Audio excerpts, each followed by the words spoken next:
அதே மாதிரி பாத்தீங்கன்னா உமன் எம்ப்ளாயிஸ் உங்க கம்பெனில ஒர்க் பண்ணா அவங்களோட சேஃப்டியை வந்து நீங்க வந்து பாத்துக்கணும்.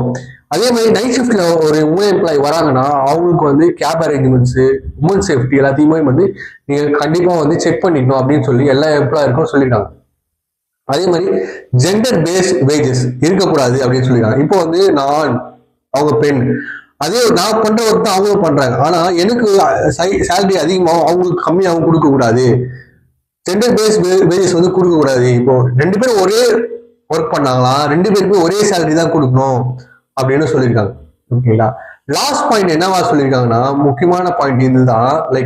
எல்லாருக்குமே தெரியும் கிராஜுவிட்டி நான் ஒரு கம்பெனில இப்போ ஒர்க் பண்ணனா 5 இயர்ஸ்க்கு கம்ப்ளீட் பண்ணாதான் எனக்கு கிராஜுவிட்டி வரும்.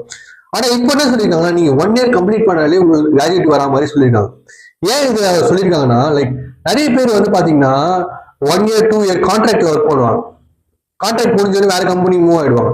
ஸோ இதை மாதிரி ஒர்க் பண்றவங்களுக்கு 1 இயர் 2 இயர் ஒர்க் பண்ணனால அவங்களுக்கு கிராஜுவிட்டின்றதே இல்லாம போயிடுது. ஸோ இதை வந்து இவங்களுக்கு வந்து பெனிஃபிட் ஆகணும்னு சொல்லிட்டு 1 இயர் 2 இயர் ஒர்க் பண்றவங்களுக்கும் கிராஜுவிட்டி வந்து கொடுக்கணும்னு சொல்லிட்டு இப்போ 1 இயர் கம்ப்ளீட் பண்ண கிராஜுவிட்டி வந்து கொடுக்கணும்னு சொல்லிட்டாங்க. ஓகேங்களா. ஸோ இதுதான் பாத்தீங்கன்னா முக்கியமான சட்டங்களா தொழிலாளர் சட்டங்களை வந்து இம்ப்ளிமெண்ட் பண்ணிருக்காங்க.